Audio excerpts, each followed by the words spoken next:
এবং আমি বিশ্বাস করি এইবার যে বিস্ফোরণটি ঘটবে জনতার, সেই বিস্ফোরণও কিন্তু এই তরুণরাই নেতৃত্ব দিবেন, যারা এই প্রতারকদের সিনিয়র থেকে শুরু করে জুনিয়র প্রতারকদেরকে উন্মোচন করলে পৃথিবীকে শিক্ষা দিবে যে প্রতারণার ঠাঁই নাই রাজনীতিতে, জঙ্গিবাদের ঠাঁই নাই পৃথিবীতে। বাংলার মানুষ বারবার সম্প্রীতির কথা বলেছে। এখন কেউ কেউ বলছেন তাহলে আবু সাইদকে কি ওরা নিজেরাই মেরেছে কিনা? যদি ওনারা প্ল্যান করেই করে থাকে তাহলে আবু সাইদের হত্যাকাণ্ডটা কি? ইতিহাস বড় নিষ্ঠুর ইসমাইল ভাই, সত্য কোনো না কোনো ভাবে বেরিয়ে আসে। আমি এখনই এখানে বসে থেকে এটা বলতে পারবো না।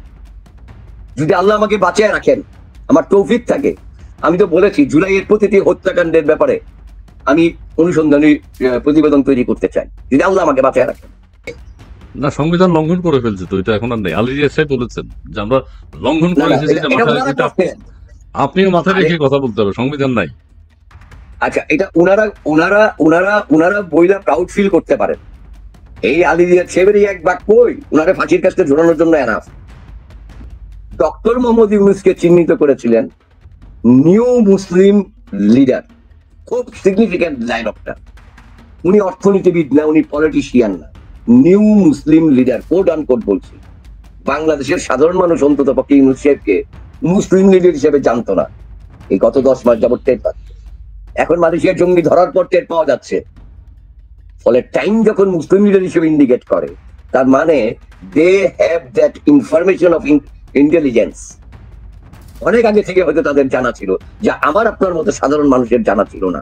আমাদের কাছে উনি নোবেল শান্তি বিজয়ী, আমাদের কাছে উনি একজন অর্থনীতিবিদ, আমাদের কাছে উনি একজন গ্রামীণ ব্যাংকের প্রবক্তা, এইসব নানা অভিজ্ঞতা তাকে আমরা দিতে পারবো। কিন্তু উনি যে মুসলিম লিডার সেটা তো জানা ছিল না, 10 মাসে জানলাম।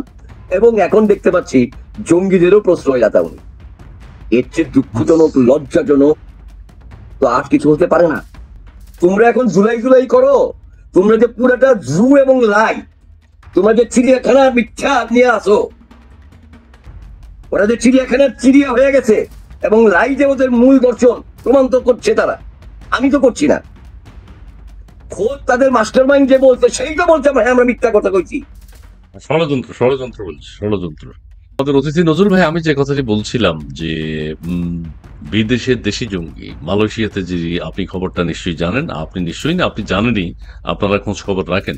আপনার মন্তব্য কি? আমরা কোন দিকে যাচ্ছি? বিদেশে যদি এরকম ধরা পড়ে বা এরকম তারা বের করে, বাংলাদেশের যে ম্যান পাওয়ার আমাদের বিদেশে যায়, আমাদের তাদের অবস্থানটা কি হবে? আপনি একটু ব্যাখ্যা করুন প্লিজ। দেখুন, এটা পুরনো কিছু না, এই অভিযোগটা একেবারে নতুন না। যে বাংলাদেশে যে জঙ্গি তৎপরতা ছিল, বর্তমান সরকার শুধুমাত্র স্বীকার করে না, যারা ক্ষমতায় আছে এবং সরকারের যারা রেসপন্সিবল তারা স্বীকার করে। যে কথাটা বলছিলাম সেটি হচ্ছে, আপনি যে জঙ্গির কথা বললেন, দেখেন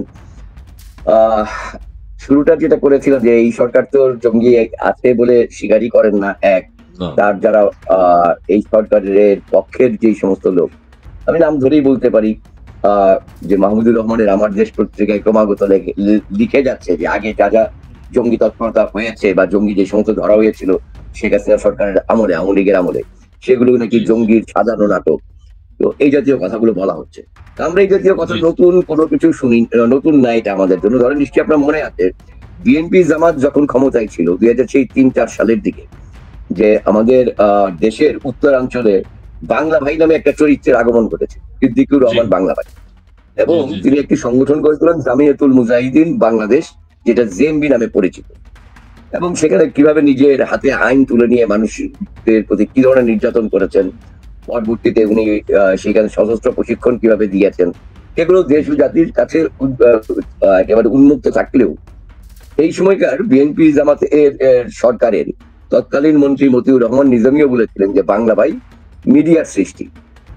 কিন্তু ইতিহাসের টুর সত্য এমনই ছিল যে আমরা গণমাধ্যম কর্মীরা সেদিন তাদের কাছে অনেক চক্ষুশূল হয়েছিলাম, গালিগালাজ খেয়েছিলাম।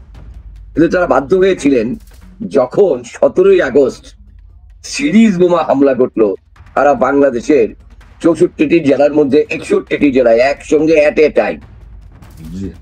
এবং এর বাইরেও আপনি জানেন যে বরিশাল থেকে শুরু করে বরিশাল, গাজীপুর, বিভিন্ন জায়গায় আদালতে সরাসরি আইনের বইয়ের ভিতরে অস্ত্র ভরে নিয়ে যাওয়া হয়েছিল, এবং তারপরে সেখানে আপনি জানেন যে বরিশালের একজন জাজ নিহত হয়েছিলেন পর্যন্ত। এবং তাদের দাবি ছিল যে বাংলাদেশে তাগুতের আইন চলবে না, বাংলাদেশকে শরিয়া আইন ভিত্তিক ইসলামী রাষ্ট্র বানাতে হবে। এই যখন ঘটনা, তখন কিন্তু তারা পরবর্তীতে অভিযান চালাতে বাধ্য হলেন। যেই সত্যকে তারা এড়িয়ে যাচ্ছিলেন, সেই সত্য যখন পৃথিবীর কাছে স্পষ্ট হয়ে উঠলো, তার পরবর্তীতে আপনারা জানেন যে শায়েখ আব্দুর রহমান বাংলা ভাইয়ের মেয়ের জামাই সানি সহ বেশ কয়েকজন চিহ্নিত বলবো যে জঙ্গিদেরকে তারা ফাঁসি কাস্তে ছিল। রেডিওটা বলছি। এরপরেও ধরেন আওয়ামী লীগ যখন ক্ষমতায় আসলো 2000, আওয়ামী লীগ শুধু ক্ষমতায় থাকাকালীন না, একই সঙ্গে ধরেন যখন 2 বছর মাঝখানে যে তত্ত্বাবধায়ক সরকার ছিল, সেনাসমর্থিত তত্ত্বাবধায়ক সরকার, তারাও অনেকটা পাশ কাটানোর চেষ্টা করেছেন যে না, এই ধরনের জঙ্গি তৎপরতা বাংলাদেশে নাই। একটা জুজুর ভয় সেই সময় কাজ করতো, সেটি হচ্ছে যে আইএস তখন গোটা পৃথিবীতে নতুন ভাবে আবির্ভূত হয়েছে। সিরিয়া, আপনার মিশর, ওই বেল্টে তখন কাজ করছে আইএস। যে তাইলে আইএস বললে পরে যে কোনো সময় আমেরিকা এসে বাংলাদেশে হামলা করতে পারে, সেই কারণে আইএস বলা যাবে না বা জঙ্গি আছে এটা বলা যাবে না। একটা শাক দিয়ে মাছ ঢাকার চেষ্টা কিন্তু সেই সময় ছিল। একই ধারাবাহিকতা চলতে থাকলো। আপনার শেখ হাসিনা যখন 2009 সালে ক্ষমতায় আসলেন, তারপর থেকে সেই সময়ে একটি জিনিস লক্ষণীয় হলো, আমরা দেখলাম যে তৎকালীন সরকারের পক্ষ থেকে বেশ কিছু জঙ্গি নেটওয়ার্কে জঙ্গি তৎপরতা ধরা পড়লো।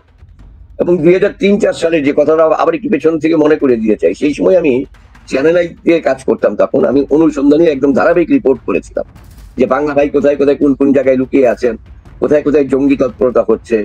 এবং সেই সময় একজন আসামি হঠাৎ করেই ধরা পড়েছিলেন কুমিল্লাতে, তরিকুল বলে এক ভদ্রলোক, এবং তার সঙ্গে আমার সরাসরি ইন্টারভিউ করার সুযোগ হয়েছিল।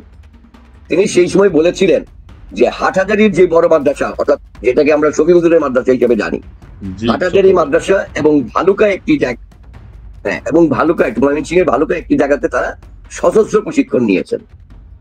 তার সেই কথার সূত্র ধরে আমরা কিন্তু আমাদের তৎকালীন ময়মনসিংহের স্থানীয় প্রতিনিধির সহায়তায় আমরা ময়মনসিংহের ভালুকাতে গিয়ে কিন্তু পেলাম একটা মাদ্রাসা, এবং যেই মাদ্রাসাতে একেবারে সেইখানে রেকি করা, মানে ধরেন যে গাছের উপরে ঘর বানিয়ে বাইনোকুলার দিয়ে বসিয়ে জঙ্গিরা দূরবর্তী রাস্তা, পুলিশ আছে কিনা সেই সমস্ত জিনিসের খোঁজ খবর নিত।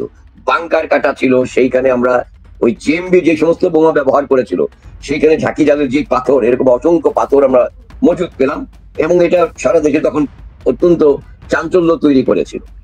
এবং একই কায়দায় যখন নাকি আমরা ওই চট্টগ্রামে গেলাম, চট্টগ্রামের ছোট কুমিরা বাজারে গিয়ে কিন্তু একটি গ্রামে রাবেতা আল ইসলামের সহায়তায় একটি গ্রামে 4টি বড় বড় মসজিদ ছিল।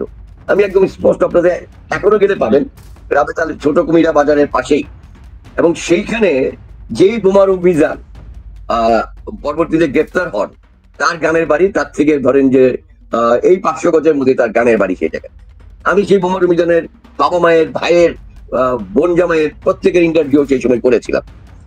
এবং তখন এই বোমা মিজান কিন্তু কারাগারে আটক ছিল।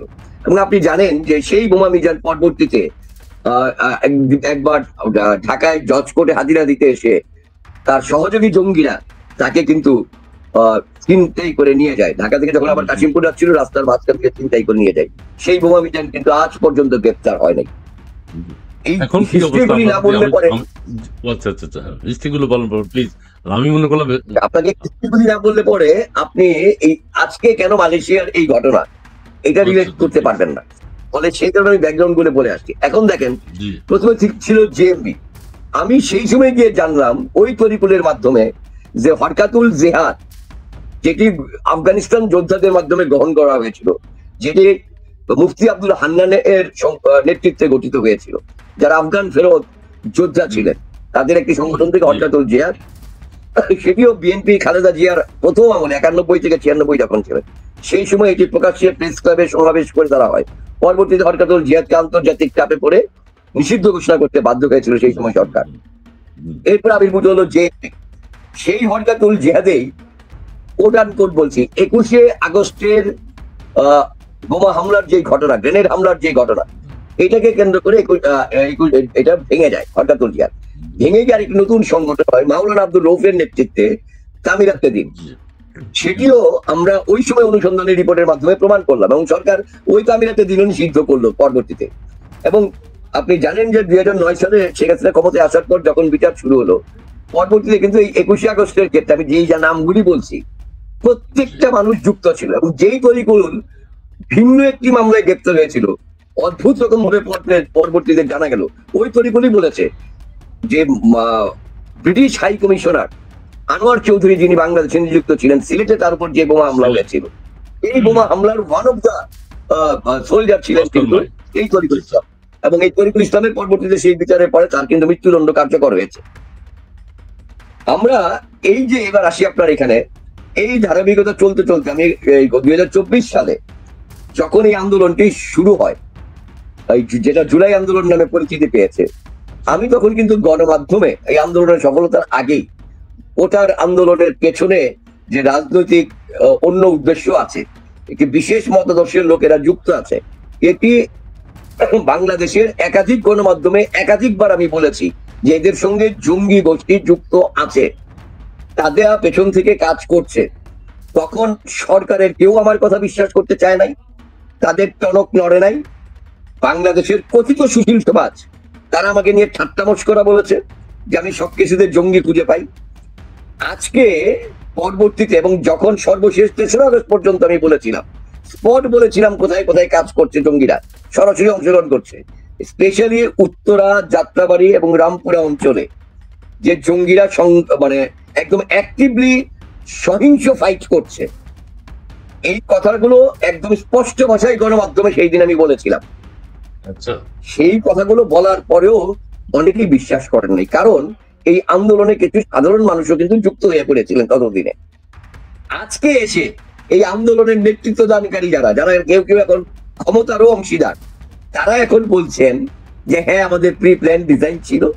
তারা এখন বলছেন যে সেইখানে তারা বলছেন যে প্রথম অংশে দেখেন, আমি কিন্তু সেই প্রথম অংশ থেকেই বলে আসছিলাম, এবং আমি বলে আসছিলাম যে 145 জনের মধ্যে প্রথম যখন 135 জন সমন্বয়ক ডিক্লেয়ার করলো, যে সারা দেশে তাদের ওই সমন্বয়কদের অধিকাংশই শিবির এবং হিজবুত তাহরীর সদস্য, আমার কথা কেউ আমলে নেয় নাই তখন।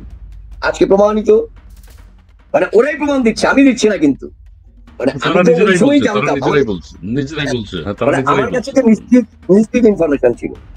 এইখানে যে জঙ্গি উত্থান ঘটেছে 5ই আগস্টের পরে, আমি একাধিকবার এই আপনার মতো আরো বেশ কয়েকজনকে আমি বলেছিলাম কিন্তু, এবং আপনার মনে আছে প্রথম যখন আপনার সঙ্গে বললাম, এবং সেই সময় আমি জুলাই এই আন্দোলনে ছিল, আপনি বলছিলেন যে আপনি আমার জুলাইয়ের বিষয়ে আরেকদিন বসবো আমরা, যে আমি জানতাম, আমি দেখতে পেয়েছিলাম, এবং আমার যে তথ্য সোর্স দীর্ঘদিন আমি এই বাংলাদেশের জঙ্গি তৎপরতার উপরে অনুসন্ধানে রিপোর্ট করার ফলে ওদের ভেতর থেকে তো আবার অসংখ্য সোর্স তৈরি হয়েছিল, ফলে আমি খবরগুলো জানছিলাম। যাত্রাবাড়িতে নরসিংদী কারাগার থেকে পালিয়ে যাওয়া জঙ্গিরা অংশ নিচ্ছে সশস্ত্র অবস্থায় সরাসরি, এই তথ্য আমি গণমাধ্যমে বলেছিলাম, আমলে নেন নাই।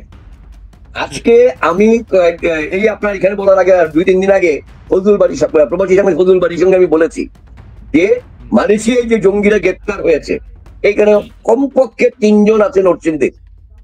গতকালকে বাংলাদেশ সরকার বলছে যে 3 জন ইতিমধ্যে ফেরত এসছে, তাদেরকে কারাগারে পাঠানো হচ্ছে, আমরা খতিয়ে দেখছি। আর ওই 36 জনের পরিচয় জানতে চেয়েছে। আমি যখন গণমাধ্যমে ওপেন চ্যালেঞ্জ করলাম যে আমার মতো একটা ছোট মানুষ, আমি জানি, আমি রিপোর্টার হিসেবে যখন আমি সোর্সটা পেলাম, তাইলে এই সরকারের কাছে তালিকা আছে যে সাতক্ষীরা থেকে কোন কোন জঙ্গি বেরিয়ে গেছে, নরসিংদী থেকে কোন কোন জঙ্গি বেরিয়ে গেছে সশস্ত্র অবস্থায়,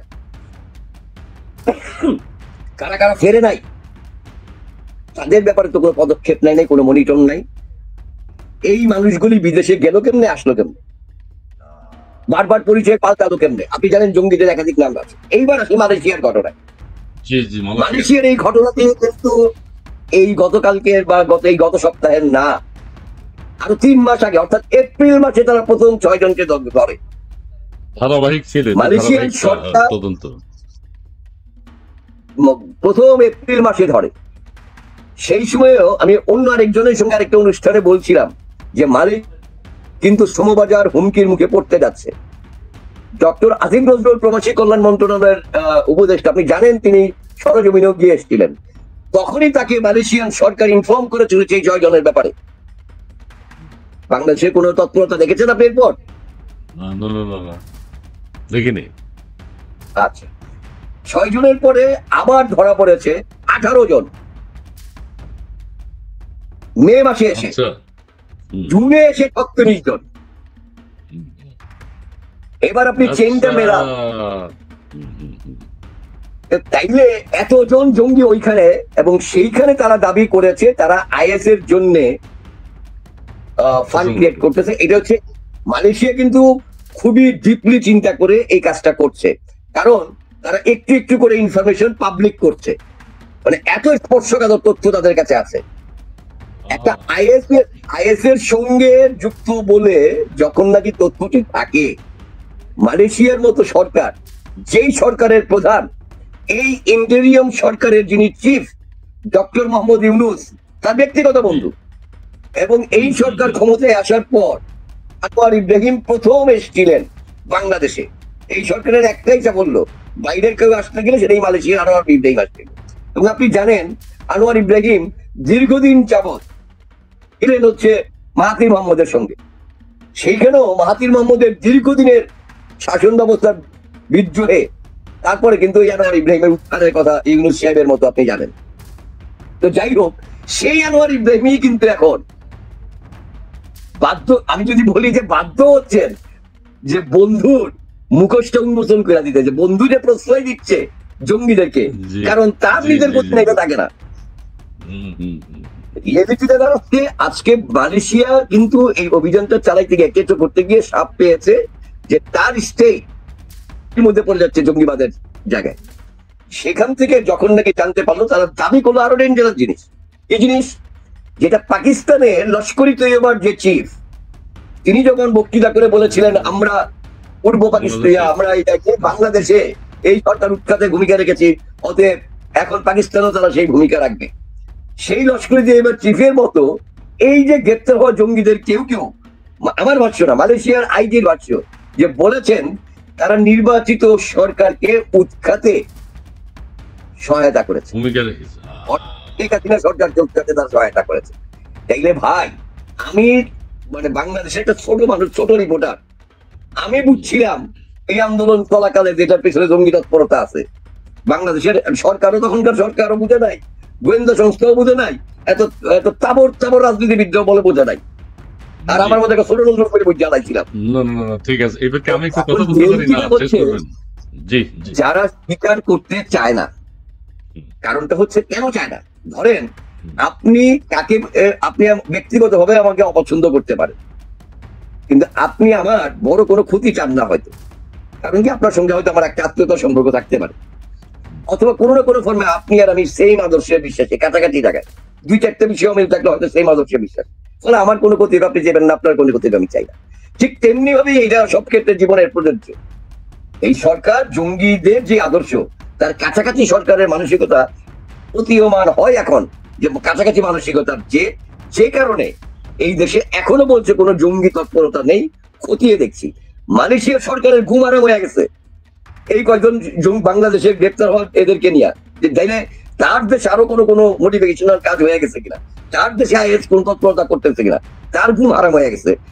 সে আরো বড় ভাবে চিন্তা করতেছে, তাইলে কি এই সাউথ এশিয়াতে যে আইএস সেন্ট্রালি হুমকি দিয়েছিল যে সাউথ এশিয়াতে তারা এবার ইসলামের ঝান্ডা ঘুরাবে, আইএস এর ঝান্ডা ঘুরাবে, অলরেডি তো আসাদকে পতন করে ওই আইএস এর লোকজন ক্ষমতায় আইছে, ফলে তার টেনশনের জায়গাটা ওই জায়গায়। আমার সরকারের ফরেন মিনিস্ট্রি তারা বলে আমরা খতিয়ে দেখছি, আমরা ভাবছি, কোনো রকম অ্যাকশন রিঅ্যাকশন নাই। আরে ভাই, তোমার তো এপ্রিলে যখন জানানো হয়েছে, বাংলাদেশের একটা হাই কমিশন আছে না, ওইখানে হাই কমিশন অফিস জানাই নাই ফরেন মিনিস্ট্রিকে, ফরমালি জানাইছে, এই সরকার চেয়ে গেছে, বলে নাই। আমি দায়িত্ব নিয়ে কথা বলছি, এপ্রিলে জানাই। আচ্ছা, তাহলে ভাই কারে লালন করতে চান আপনারা? আপনারা ওই যে পাকিস্তানের লস্করি তৈয়বার সদস্য মাহমুদ ইজিহার, বাংলাদেশের যে আরেক জঙ্গি নেতা হিসেবে গ্রেপ্তার ছিল, যারা ছেড়ে দিলেন, যে চট্টগ্রামের মাওলানা ইজহারুল হক, তো মাওলানা ইজহারের চাচাতো ভাই আইসে দেখা করলো আইন উপদেষ্টার লগে। এইসব কি মানুষজন কি বোকা? আপনি ইসলামী আলেম বইলা চালাইয়া দিলেন, ফলে এই কাজগুলি যখন হয় কোনো ক্লারিফিকেশন নেই। আমার কথা হচ্ছে, ধরেন আমি ভুল বুঝছি, আমার কাছে ভুল মেসেজ একজন সিটিজেন, ক্লিয়ার করার দায়িত্ব কার? রাষ্ট্রের, সরকারের। সরকারের তো ফলে এই 36 জনের পরিচয় বের করতে যখন সরকারের কাছে লিস্ট দেওয়া হয়েছে, কয়দিন লাগে রে ভাই? বাংলাদেশের গোয়েন্দা সংস্থার লোকেরা কি চলু তামিম চৌধুরীর খবর ইয়াতে সাত আসমান থেকে খুঁজে বের করে আনে নাই? ওই অলিয়ার হামলার ঘটনার কিন্তু যারা করছে, বাংলাদেশের গোয়েন্দাদের যারা যখন বাইরে কাজ করে, সেনা গোয়েন্দা বলেন আর আমার সিভিলিয়ান গোয়েন্দা, পুলিশের সিভিল প্রশাসনের গোয়েন্দা বলেন, প্রত্যেকের পারফরমেন্স দেশের বাইরে টের পাওয়া যায়, আমার দেশে টের পাওয়া যায় না। তার মানে এটা কি? তার মানে হচ্ছে সরকারের পলিটিক্যাল হস্তক্ষেপের কারণে তারা তাদের পেশাদারিত্ব দেখাইতে পারে না। আমি দ্ব্যর্থহীন কণ্ঠে বলতে পারি, বাংলাদেশে কোনো জঙ্গি তৎপরতা থাকতো না যদি সরকার এবং অথবা সরকারের বিপক্ষে রাজনৈতিক মদত না থাকতো। তার মানে কোনো না কোনো রাজনৈতিক দল, ব্যক্তি, সংগঠন, সংস্থা এর পেছনে মদত দিচ্ছে। আর পশ্চিমা দেশগুলো তো বসেই আছে জঙ্গি প্রজনন কেন্দ্র হিসাবে। তো সেই জায়গা থেকে বলছি, তাইলে এখন তেল অবস্থাটা কি আমাদের? আপনি জানেন বাংলাদেশের যে আজকে ইকোনমিক্যাল ডেভেলপমেন্ট, আমরা রেমিটেন্স যোদ্ধা করে গলা ফাটায় ফেলতেছি। গোটা মধ্যপ্রাচ্যে যা গেছে তার অর্ধেকের চেয়েও বেশি হচ্ছে আমার মালয়েশিয়ার শ্রমিকরা গেছে। মালয়েশিয়ার যে আজকে আপনি দেখেন আধুনিক মালয়েশিয়া বলা হয়, এই আধুনিক মালয়েশিয়ার ভিত্তি তৈরি করেছে বাংলাদেশের সাধারণ মানুষ, বাংলাদেশের শ্রমিকরা। এটি মালয়েশিয়ার সরকার কৃতজ্ঞ চিত্তে প্রতি মুহূর্তে স্মরণ করে। আজকে সেই মালয়েশিয়ার শ্রমবাজার এখন মালয়েশিয়ার সরকার, মালয়েশিয়ার সাধারণ জনগণকে এই জঙ্গিবাদী তৎপরতার কারণে সেই রিস্ক নিবে? ইতিমধ্যেই তো আমরা একটা ঝামেলার মধ্যে পড়ে আছি মালয়েশিয়ার সঙ্গে আমাদের শ্রমবাজারের ক্ষেত্রে। সেইটার জন্য এই আনোয়ার ইব্রাহিমের সঙ্গে একাধিকবার কথা বলেছেন ডক্টর মোহাম্মদ ইউনূস। গিয়েছেন ইয়েতে, তিনি আসছেন যখন, তখন আরো নতুন করে 7 লাখ লোক নেবে বলা হয়েছিল। একজনও গেছে এই 10 মাস 11 মাসে? ডেভেলপমেন্ট হয়েছে? ওইটার হিসাব নেব আমরা। এইটা যোগ হয়েছে।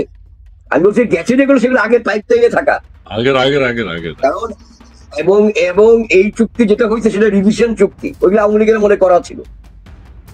এই সংকট গুলোর মধ্যে যখন এই জিনিসটা আসছে, সরকার যদি সেটাকে অ্যাড্রেস না করে, অ্যাড্রেস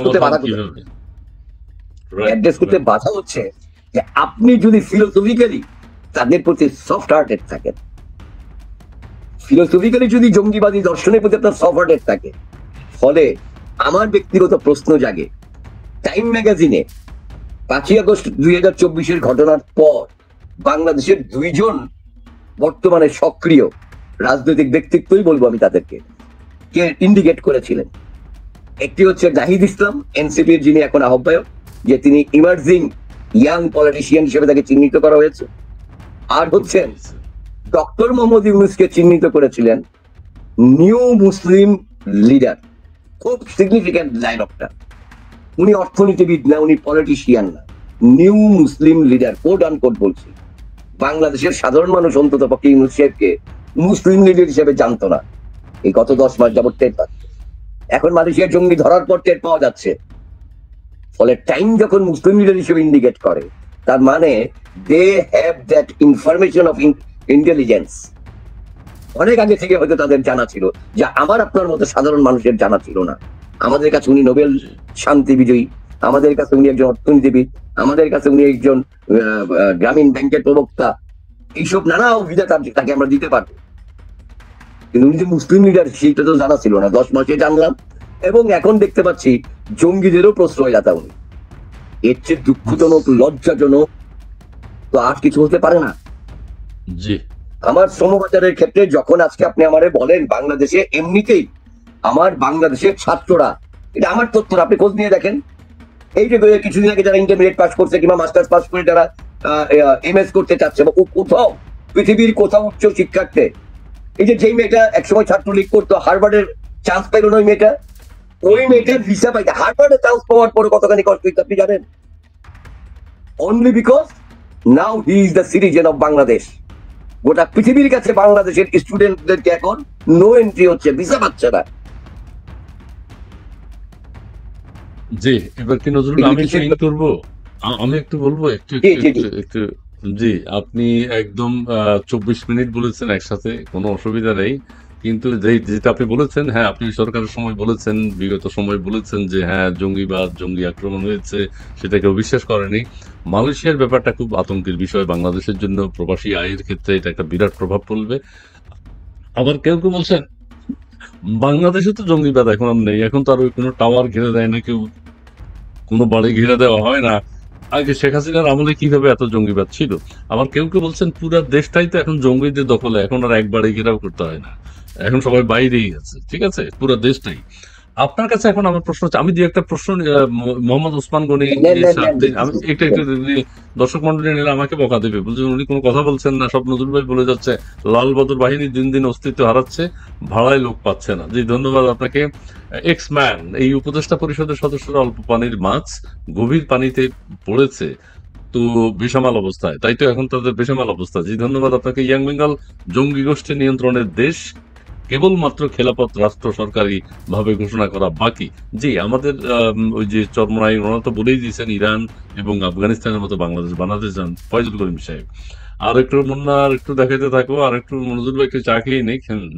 মোহাম্মদ ওসমান গনি শাহ আমাদের স্বরাষ্ট্র উপদেষ্টা বলেছেন দেশে কোনো জঙ্গি নেই। হ্যাঁ, তিনি যেহেতু বলেছেন কোনো জঙ্গি নেই, এখন বিদেশে পাওয়া যাচ্ছে, বিদেশে আছে। মা কাকা একা একা নাকি কি যেন। ইসমাইল ভাই, নির্বাচন দিয়ে কি হবে? নির্বাচন আমরাও চাই না, নির্বাচন হওয়া নেই, আমাদের কোনো শঙ্কাও নেই। বাংলাদেশ ইউরোপ পররাষ্ট্র উপদেষ্টা বললেন ভবিষ্যতে ভিসা কার্যক্রমে খারাপ হতে পারে বলে মন্তব্য করেন, কিন্তু স্বরাষ্ট্র উপদেষ্টা বলেন জঙ্গি নাই বাংলাদেশে। জঙ্গি নাই কিনা আপনারা দেখতে পাচ্ছেন নিশ্চয়ই। Manna Majumdar, I am from India, I like your content, thank you so much. Sanjay Mallick, Laden যেভাবে টুইন টাওয়ার ধ্বংস করেছিল, এইভাবে পিনাকির কথায় ধানমন্ডি 32 নম্বর ধ্বংস করা ভাঙা হয়েছে। এই যে কম্বিনেশন কি। মোহাম্মদ আফসার, আমি একজন প্রবাসী, দীর্ঘ 2 বছর প্রবাসী, দুজন আমরা ফ্যামিলির উপর, আমার ফ্যামিলির উপর হামলা, আমার ঘর দুয়ার ভাঙচুর, অথচ আমি প্রবাসী। আচ্ছা, নজরুল ভাই, এখন আপনার কাছে আমি যেটা জানতে চাইবো, আমরা যে প্রবাসী, এই প্রবাসী, আপনিও বলেছেন প্রবাসী। আচ্ছা, ধানমন্ডি ব্রাহ্মণবাড়িয়ায় আজ মসজিদের ছাদে ধর্ষিত শিশুর লাশ পাওয়া গেছে। আমরা কোন যুগে বসবাস করি? মসজিদের উপর আয় হায়, গোবিন্দ মিত্র, জি জি, ধন্যবাদ আপনাকে। সেটি হচ্ছে রেমিটেন্সের ব্যাপারে আমাদের কি প্রভাব পড়বে? বিদেশিরা, আপনি কিছু আশঙ্কার কথা বলেছেন, বাংলাদেশের বাইরে কি এখন শ্রমিকরা যেতে পারে? সৌদি আরব রয়েছে, মিডল ইস্টের যে দেশগুলো রয়েছে, সিঙ্গাপুর রয়েছে, এই বিষয়টা তো এখন আন্তর্জাতিক একটা সমস্যা। মালয়েশিয়ায় যে 36 জুলাই এবং 36 জন জঙ্গি যেভাবে গ্রেফতার হয়েছে, একটা মিল অনেকে আবার খুঁজে পাচ্ছেন যে 36 জুলাই এবং 36 জঙ্গি মালয়েশিয়া ধরা পড়েছে, বাংলাদেশের মান সম্মান ক্ষুণ্ণ হয়েছে। বাংলাদেশে প্রবাসী আয়ের ক্ষেত্রে অন্যান্য দেশগুলো এই ব্যাপারে কি প্রতিক্রিয়া জানাবে বলে আপনি মনে করেন? মিডল ইস্ট আছে, সিঙ্গাপুর আছে, আরো অন্যান্য দেশ আছে যারা বাংলাদেশ থেকে শ্রমিক নিয়ে থাকে। জি, একটু বলবেন। না, এখন ধরেন এটা স্বরাষ্ট্রমন্ত্রী অর্থাৎ মালয়েশিয়ান সরকার প্রজ্ঞাপন জারি করে জানিয়েছে, বুঝলেন? কিন্তু আইজিপি প্রতিদিন একটু একটু করে জিজ্ঞাসাবাদে তারা ইনফরমেশন পাচ্ছেন, যে ইনফরমেশন গুলো পাবলিক করা দরকার সেইটুকুই পাবলিক হচ্ছে। এবং এটা কিন্তু আজকে 4র্থবারের মতো গেল তাদের স্টেটমেন্ট ইস্যু শুধুমাত্র বাংলাদেশের জন্য। একটা রাষ্ট্র আরেকটা রাষ্ট্রের ব্যাপারে যখন 4 দিন ধরে স্টেটমেন্ট দিয়ে যেতে থাকে, এর ইন্টারন্যাশনাল ইম্প্যাক্টটা কেমন পড়ে? এবং মালয়েশিয়া কিন্তু একটা সদুমধু দেশ না, না, পৃথিবীতে ওয়েল নোন দেশ। মাহাতির মানে একটা সময় ছিল যে মাহাতির মোহাম্মদ আর মালয়েশিয়া একই জিনিস ছিল। এবং খেয়াল করে দেখবেন মালয়েশিয়া পশ্চিমাদের চক্ষুশূল ছিল, বিকজ অফ মাহাতির মোহাম্মদ পশ্চিমাদের রক্ত চক্ষুকে উপেক্ষা করে গোটা মালয়েশিয়ান জাতিকে, মালয় জাতিকে ঐক্যবদ্ধ করে তিনি কিন্তু একটা নতুন আধুনিক মালয়েশিয়া উপহার দিয়েছেন। মালয়েশিয়ার সাথে দক্ষিণ এশিয়ার সবার সম্পর্ক ভালো, সবচেয়ে ভালো সম্পর্ক ছিল বাংলাদেশ, কারণ লোক সবচেয়ে বেশি গেছে বাংলাদেশ থেকে। খেয়াল করে দেখবেন এখন হয়তো সরকার হাতে কিছু উইপন আছে, কইব যে আমাদের কিছু করার নাই, এগুলি আজকে ষড়যন্ত্রমূলক ভাবে প্রচার হচ্ছে, এটা পাশের দেশ মার্কেট নষ্ট করতে চাচ্ছে, এই সমস্ত ডায়লগ আইব আপনি দেখে রাখেন। এই জাতীয় ডায়লগ অন্তত পক্ষে উপপ্রধান উপদেষ্টা পেশ সচিব এই দেখেন ডিরেক্ট সপ্তাহ 2-1 দিনের মধ্যে যে এটা আসলে সলিমুদ্দিন পেজে আসছে, উমুকে এটা কইতাছে, এগুলি কোনো ভিত্তি নাই, এইসব কথা বলবে।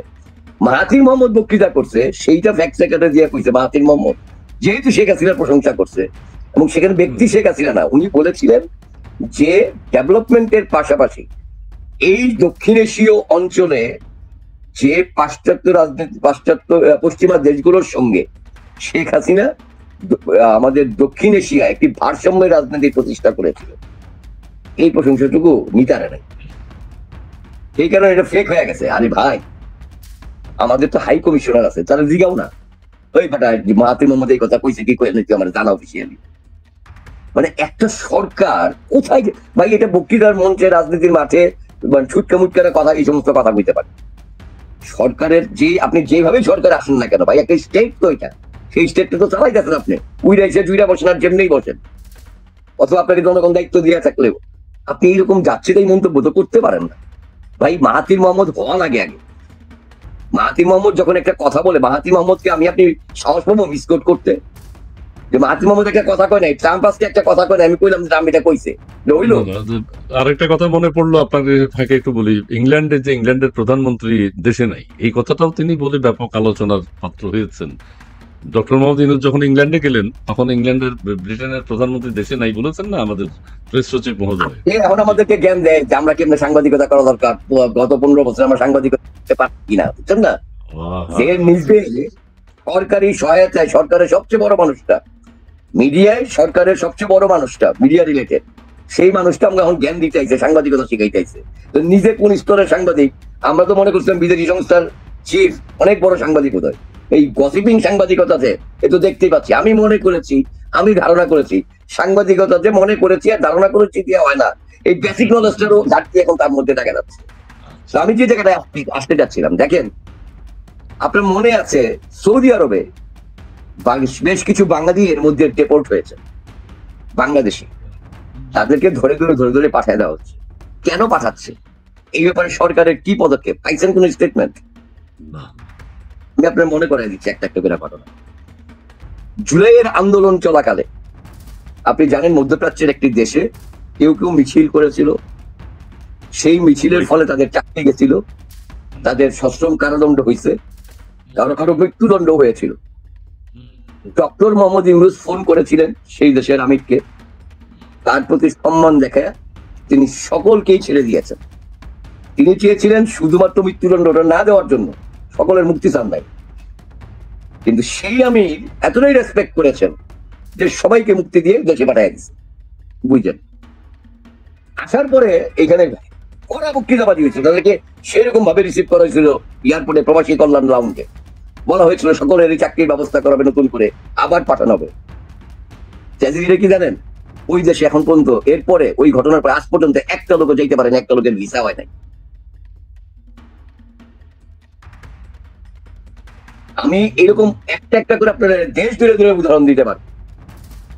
আমার ভাষ্য না, বাংলাদেশের যে সমস্ত সাধারণ তরুণরা এখন দেশের বাইরে যাইতে চায়, বা তারা হয়তো অনেক সময় আপনি জানেন যারা এই জনশক্তি রপ্তানি করে, যারা কোড অ্যান্ড কোড ভাষায় বলছে আদম ব্যবসা করে, যারা তাদের অনেকের কাছেই টাকা পয়সা দেওয়া আছে, সেই সমস্ত গ্রামের মানুষদের সঙ্গে একটু কথা বলে দেখেন তো ভাই কি বলে তারা, পৃথিবীর কোথাও যাওয়ার কোন রাস্তার জায়গায় আছে কিনা। হ্যাঁ, বরং আছে কি জানেন, ওই যে জাপানে শেখ হাসিনা যে চুক্তিটা করে, প্রাথমিক সমঝোতা স্মারক ছিল, যেটা পরবর্তীতে উনি চুক্তি করলেন আইসা জাপান সফরে গিয়া, যে নতুন শ্রমবাজার আমাদের জাপানে হবে, স্কিল শিক্ষিত, একাডেমিক্যালি শিক্ষিত এবং স্কিল পেয়ে যাবে।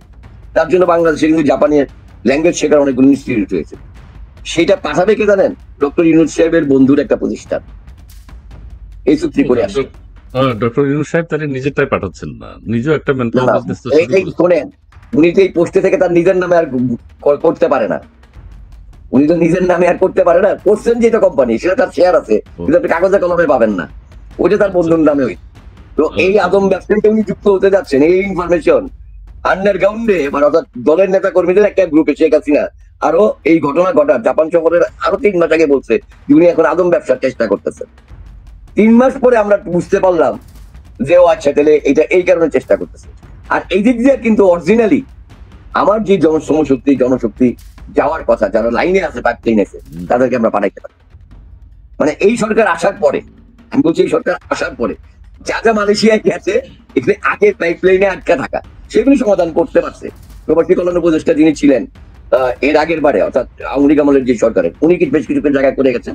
এই এটা আসিফ নজরুলকে বলতে হবে যে আইসা যেমন সবাই সবকিছু পাল্টায় দেয়, উনি ওই জায়গাটা পাল্টান নাই, ধীরে ধীরে আরো স্মুথ করে কিছু মানুষের যাওয়ার ব্যাপারটা স্মুথ করেছিলেন। এবং ওই আনোয়ার ইব্রাহিম আসতে পরে একটা গতি তৈরি হয়েছিল, কিন্তু এখন তো সব গেল, আমও গেল, ছালাও গেল। ট্র্যাজেডিটা আরো বড় জায়গায়। এতদিন ধরেন যে বাংলাদেশে যখন বলা হতো সরকার বা অন্যরা বলতো এটা রাজনৈতিক প্রচারণা, রাজনৈতিক প্রপাগান্ডা, হ্যাঁ ধরেন যে আওয়ামী লীগের লেসপেন্সার আমরা এই সমস্ত কথা বইলে হয়তো মুখে চাপা দেওয়া রাখতো, আওয়ামী লীগের দোষরা এটা করতেছে, নানা কথা বলা যেত।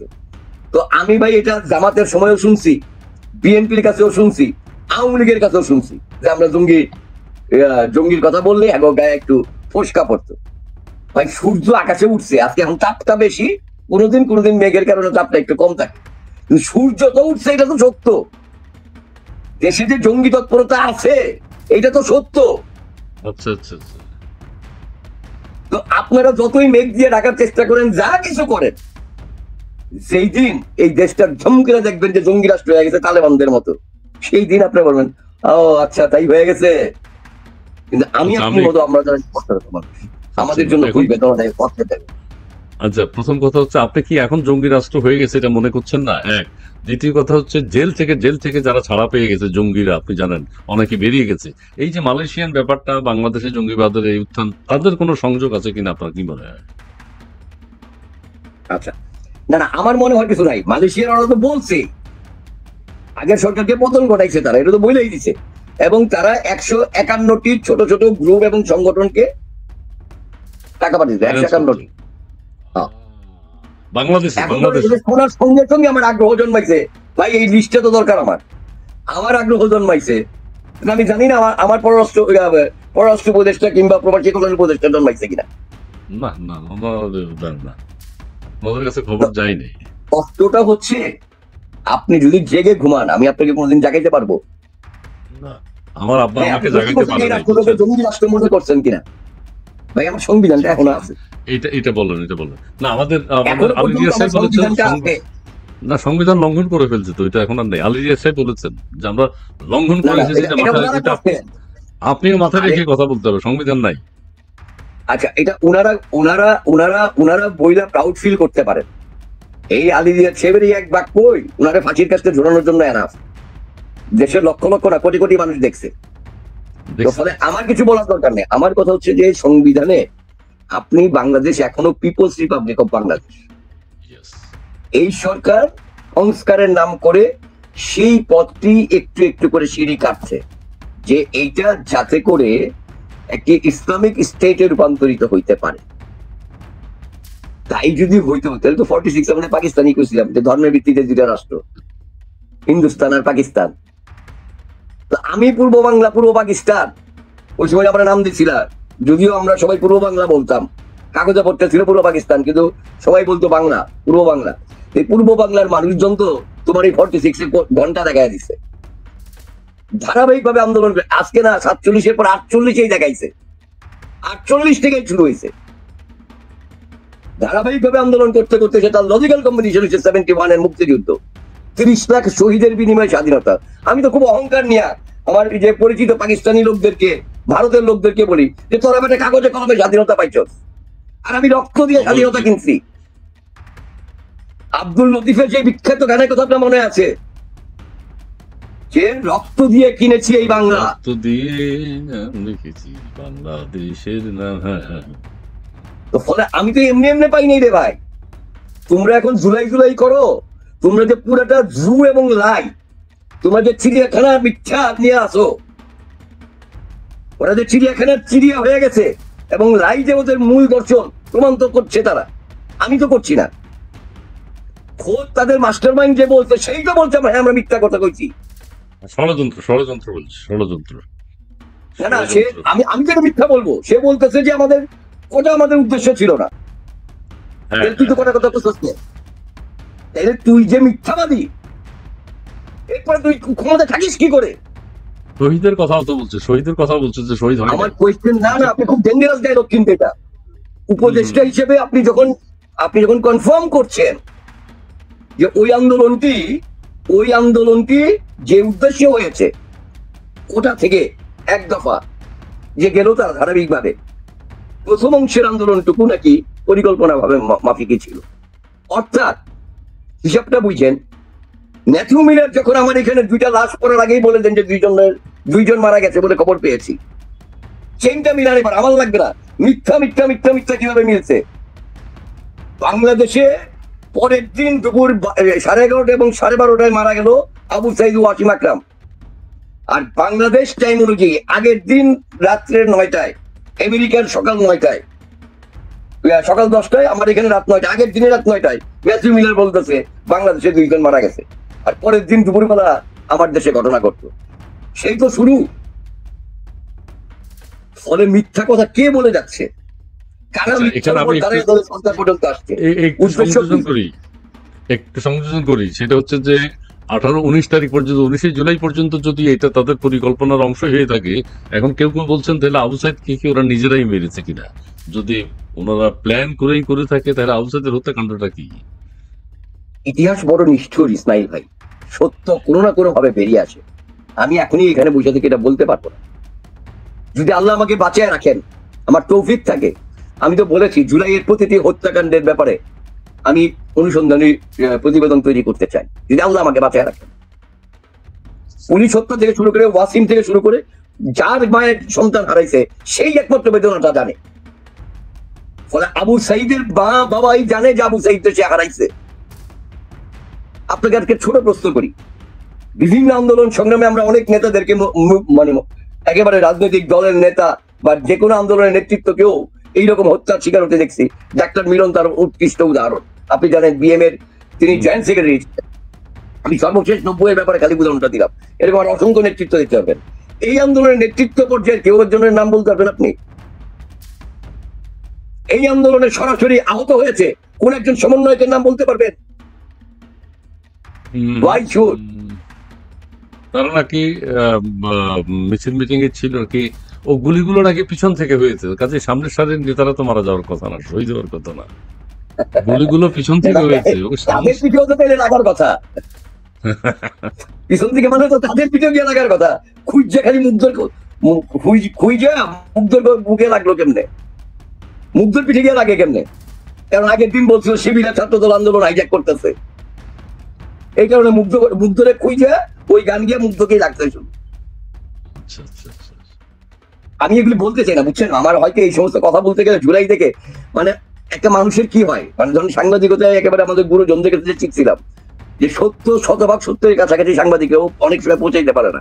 সত্য এতটা কঠিন, এতটা নিষ্ঠুর থাকে, ফলে সত্যের কাছাকাছি যাওয়ার চেষ্টা থাকে একজন সাংবাদিকের।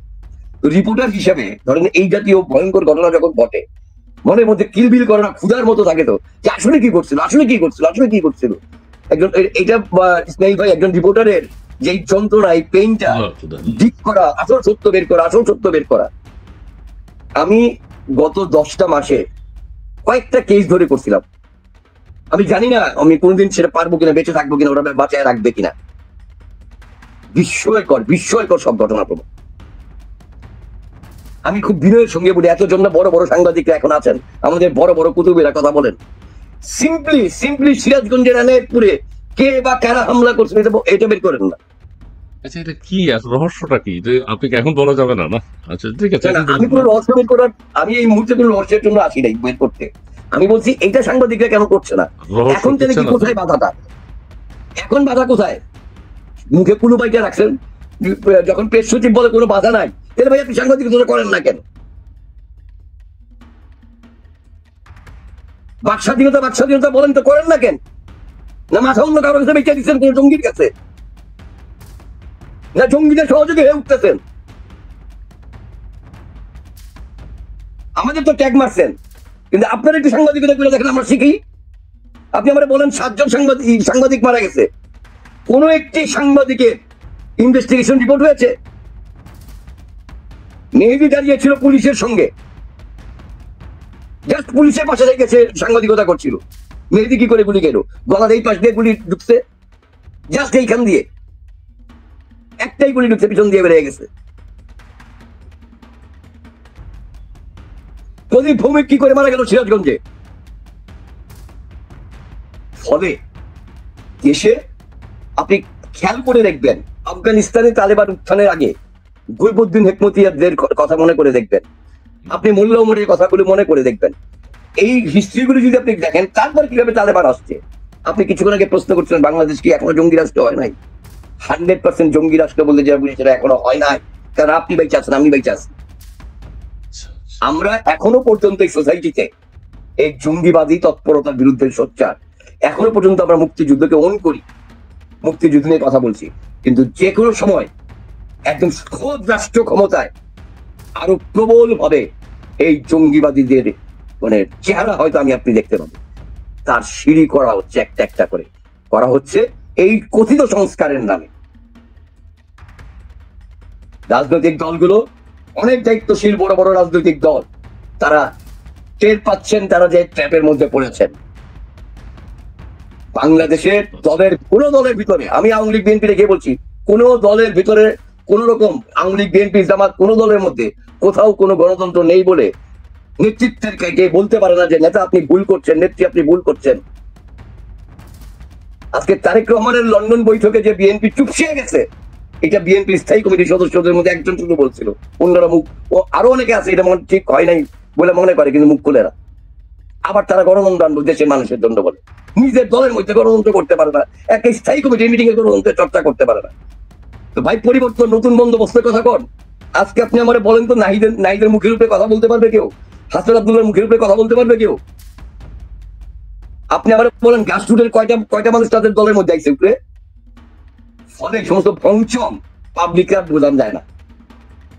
এই যে জেনজি কইতো না যে জেনজি তাদেরকে আনছে, এরা তো ছিঁড়ে খুঁড়ে খাবে এদেরকে, খালি ভোট দেওয়ার সুযোগটা দেন না। তরুণদের কত পার্সেন্ট ভোট পায় এরা ভবিষ্যৎ দেন না, কারণ তারুণ্যের স্বপ্ন চুরি করেছে এরা, তরুণদের স্বপ্নকে খান খান করে দিয়েছে এরা, তাদের যৌবনকে কসনস করে দিয়েছে এরা। ওরা স্বীকার করছে। আপনি জানেন না কত কত ছেলে মেয়ের কান্না দেখছেন গত 2 দিনে মাহফুজের ওই স্টেটমেন্টের পর, যে আমরা এই কদিন শুধু মনে করতাম আওয়ামী লীগের প্রচারণা এগুলো, বা অন্য যারা কথা বলে টক শোতে তারা আওয়ামী লীগের স্বার্থে কথা বলতেছে, বা অনেক সিনিয়র মুক্তিযোদ্ধা বলে কথা বলতেছে, কিন্তু খোদ মাহফুজ যখন স্বীকার করলো এক প্ল্যান ছিল, চিৎকার করে কান্না করেছে যে আমরা কত বড় ভুল করছি। দিলে সত্য বড় কঠিন, সেই সত্য যখন বেরোয় না, তার যে ছটা, সেই ছটায় কেউ টিকবে না, কোথায় নোবেল টোবেল সব বেসে যাবে। সত্য বড় তীব্র। আওয়ামী লীগ সরকারের প্রতি সাধারণ মানুষের সংক্ষুব্ধতা ছিল, এই সত্য আওয়ামী লীগ যদি অস্বীকার করে বোকা স্বর্গে বাস করছে। কিন্তু সেইটাকে ব্যবহার করেছে এই জঙ্গিবাদী গোষ্ঠী। জঙ্গিবাদী খালি বোমা ফাটাইলেই জঙ্গিবাদী হয় না, মগজের জঙ্গিবাদিত্ব আছে যাদের। আমার এই দেশটি কেন আমি পাকিস্তানে টিকতে পারলাম না? বঙ্গবন্ধু তো পাকিস্তান আন্দোলন করছেন, কেন সেই পাকিস্তানের স্বপ্ন ভঙ্গ করছিল? সেই স্বপ্ন ভঙ্গের মধ্য দিয়েই বাংলাদেশের জন্ম হয়, মনে রাখতে হবে এটা। ঠিক একই রকম ভাবে জুলাই, এই যে একেবারে আমি বলবো যেই সমস্ত তরুণদেরকে, জেনারেল যেই তরুণ যারা মারা গেছেন, জেনারেল তরুণ, আমি প্রশ্নটা আপনাকে ডিভিশনটা ওই কারণে আনলাম, প্রতারকরা কেউ মারা যায় নাই, প্রতারকরা কেউ বড় ধরনের আহত হয় নাই, সাধারণ শিক্ষার্থীরা হয়েছে। সেই সাধারণ শিক্ষার্থী, সেই সাধারণ শহীদদের আত্মার অভিশাপে এমন ভাবে বেরোবে এই স্বপ্নভঙ্গের রেজাল্ট, আপনি দেখবেন ওই যে সেই হীরক রাজার দেশে দড়ি ধরে মারো টান, রাজা হবে কান কান। আমার আপনার করতে হবে না, আমাদের সন্তানেরাই করবে। আমি আজকে বলে গেলাম আপনার এখানে, সেই দিনও খুব বেশি দূরে না। ওই ভূপেন হাজারিকার সেই গানের মধ্যে বলতে হয় যে প্রতিধ্বনি শুনি, আমি প্রতিধ্বনি শুনি। ফলে এই দেশটাকে আমি এত কিছু, এত নেগেটিভ বলার পরেও বলছি, ওইটুকু নিয়ে বাঁচি, ওই জুয়ানা আশা নিয়েই বাঁচি। 14 আনা তো তারা লুট করে ফেলেছে আমাদের, কিন্তু ওই জুয়ানাই আমার ভরসা, ওই জুয়ানাই আমাকে বাঁচিয়ে রাখে। এই দেশের সাধারণ মানুষ, আপনি বোঝেন, একজন রিক্সাওয়ালাও পর্যন্ত বোঝে 611 কোটি টাকা উনি লয়ে গেছে গা, মৌকুফ করাইছে, নিজের স্বাক্ষর করতে পারে না, টিপ সই দেয়। আমি দেখলাম ভাইরাল হয়েছে একজনের বাক্স, দেখলাম বয়স্ক মানুষ, আমার বাবার সমান বয়স হবে, ওই মানুষটা এই গত 10 মাস ধরে রিক্সাওয়ালা হয়েছে। তার জীবনের ভাষ্য অনুযায়ী উনি রিক্সাওয়ালা ছিলেন না। ভাইরে, যারা ওই রকম বিশ্বাস করেন, প্রকৃতিতে বিশ্বাস করেন, নিয়তিবাদে বিশ্বাস করেন, বড় নিষ্ঠুর প্রকৃতির খেলা। আপনি ওডিতে ঘুরছেন, আপনি ইয়েতে ঘুরছেন, আজকে আওয়ামী লীগের নেতাদেরকে দেখেও কি আপনাদের শিক্ষা হয় নাই? আওয়ামী লীগের অনেক নেতারা তো এইরকম লুপ্তরাজের সঙ্গে যুক্ত ছিলেন, এটা সত্য। কিন্তু সত্যিকারের যে আওয়ামী চেতনা, আওয়াম মানে কি জনগণের যে চেতনা এবং বঙ্গবন্ধুর আদর্শ অনুসারী, তারা তো আজকে সামনে চলে আসতেছে, দেখা যাচ্ছে। তাদেরকেও আপনি ওদের মতো করে মাপবেন? ইতিহাস তো এমন না রে ভাই। আপনি আপনি বাবার 5 ছেলের মধ্যে এক ছেলে যদি খুনি হয়, আরেক ছেলে যদি বিদ্বান হয়, আপনি খুনি আর বিদ্বান দুজনকে একই কাতারে মাপবেন? এটা তো সব বাপ মাও মাপে না। ফলে এই রাষ্ট্রটাকে আমরা তো সেই রাষ্ট্রই দেখতে চেয়েছিলাম, যে খুনিকে খুনি বলবো, বিদ্বানকে বিদ্বান বলবো। ফলে সেই রাষ্ট্রটা আমাদের বাপ চাচারা আমাদেরকে একটা পতাকা দিয়েছেন, স্বাধীনতা দিয়ে গেছেন, আমরা নির্মাণ করতে ব্যর্থ হয়েছি। 70-এর দশকে, 80-র দশকে, 90 দশকের আমরা আন্দোলন করেছিলাম, স্বৈরাচার হটিয়েছিলাম, পারি নাই। এরা এসে দাবি করলো যে আমরা নতুন বন্দোবস্ত করবো। নতুন বন্দোবস্তের নামে তারা যখন বাংলাদেশের অস্তিত্ব, মা মাটি, দেশকে বিক্রি করার চেষ্টা করছে, তখন আরেকটা যে প্রজন্ম আছে, আমি আবারও বলছি আপনাকে, ব্রিটিশ বিরোধী লড়াই থেকে 47-এর উন্মেষ, সেই 47-এর প্রতারণার ফসল হচ্ছে 71। আজকে নতুন বন্দোবস্তের নামে 24-এর যেই প্রতারণা, আমি জানি না কোন সালে গিয়ে সেই জিনিস উঠবে, কিন্তু বিজয়ের পতাকা উঠবেই। এবং মনে রাখবেন, that will be the conclusion, that will be the combination, যে সেই বাংলাদেশটাই হবে আমাদের এই যে হাজার বছরের বাঙালি সংগ্রামের যে সম্প্রীতির বাংলাদেশ, সেই বাংলাদেশ। এই বাংলাদেশ শুধু উগ্র বাঙালি জাতীয়তাবাদের না, সেই জাতীয়তাবাদ থাকবে। একজন চাকমাও বলবে ইয়েস, এটা আমার বাংলাদেশ। একজন মারমাও বলবে ইয়েস, এটা আমার বাংলাদেশ। আমি সেই তরুণদের আত্মনাদ দেখতে পাচ্ছি এখন, এবং আমি বিশ্বাস করি এইবার যে বিস্ফোরণটি ঘটবে জনতার, সেই বিস্ফোরণও কিন্তু এই তরুণরাই নেতৃত্ব দিবেন, যারা এই প্রতারকদের, সিনিয়র থেকে শুরু করে জুনিয়র প্রতারকদেরকে উন্মোচন করলে পৃথিবীকে শিক্ষা দিবে যে প্রতারণার ঠাঁই নাই রাজনীতিতে, জঙ্গিবাদের ঠাঁই নাই পৃথিবীতে। বাংলার মানুষ বারবার সম্প্রীতির কথা বলেছে, এই দেশে কোনোদিন ইসলামী জঙ্গিবাদ কায়েম হয় নাই, মনে রাখবেন। ইয়েস, ইয়েস, ইয়েস, ইয়েস, অনেক সুন্দর কথা বলেছেন। শেষ অংশটা যদি আমি সামারি করি, সেটা যদি আমি বুঝে থাকি, যে যাই কিছু হয়েছে, ভাঙচুর, ধ্বংস, সবকিছু হয়ে আসল বাংলাদেশ, বাংলাদেশ যেটা হওয়ার কথা, যে বাংলাদেশ আমরা চাই, যে বাংলাদেশ মুক্তিযুদ্ধের ফসল, সেই বাংলাদেশ, নতুন বাংলাদেশকে আমরা পাবো। এবং কারা কি, তাদের স্বরূপ কিন্তু এই উন্মোচিত হয়ে গেছে এই কয়েকদিনে। কে কি চায় বাংলাদেশে, সেটা কিন্তু সবাই এখন জানে। সো আমরা একটা সঠিক, সুন্দর এবং স্বাধীনতোত্তর বাংলাদেশ যেরকম হওয়ার কথা, সেই রকম একটা বাংলাদেশ ইনশাল্লাহ আমরা আগামীতে পাবো। জনাব নজরুল কবির, আপনার চমৎকার এবং আবেগঘন কথার জন্য অনেক ধন্যবাদ। আমি মাঝখানে কোনো কথা বলি নাই, আপনি বলেছেন, খুবই ভালো লেগেছে, এবং দর্শকরাও আপনার কথা খুব এনজয় করেছে। প্রিয় দর্শক, এনজয় করেছে মানে আপনার কথাগুলো যুক্তিসঙ্গত ভাবে মেনে নিয়েছে সবাই। বিদেশের কথা যেটা বললেন, মালয়েশিয়ার কথা যেটা বললেন, বাংলাদেশের জঙ্গিবাদের উত্থানের কথা যেটি বললেন, অত্যন্ত গুরুত্বপূর্ণ আলোচনা। কিন্তু আমরা একটা জিনিস আমি বুঝতে পেরেছি, আপনার কাছে নিশ্চয়ই আরো অনেক তথ্য আছে যেগুলো আপনি এই মুহূর্তে এখন প্রকাশ করতে চাচ্ছেন না বা বলছেন না, বা অনেক কিছু মাথায় ঘুরপাক খাচ্ছে, আপনি সুযোগ পেলেই সেগুলো নিয়ে কাজ করতে পারবেন, সেই ধরনের একটা সম্ভাবনাও আছে। আর দর্শক মন্ডলী, আপনাদের কমেন্টস গুলো খুব একটা পড়তে পারিনি, তবে আমরা দেখানোর চেষ্টা করেছি। আপনারা যারা যুক্ত হয়েছেন, লাইভ কমেন্টস শেয়ার করেছেন, আপনাদের সবাইকে অনেক ধন্যবাদ জানিয়ে, নজরুল ভাই, সুস্বাস্থ্য কামনা করি আপনার। ভালো থাকেন, সুস্থ থাকেন, দেশের জন্য, দেশের কল্যাণের জন্য, দেশের মানুষের জন্য কথা বলে যাচ্ছেন, কথা বলে যাবেন যতদিন সুস্থ থাকবেন।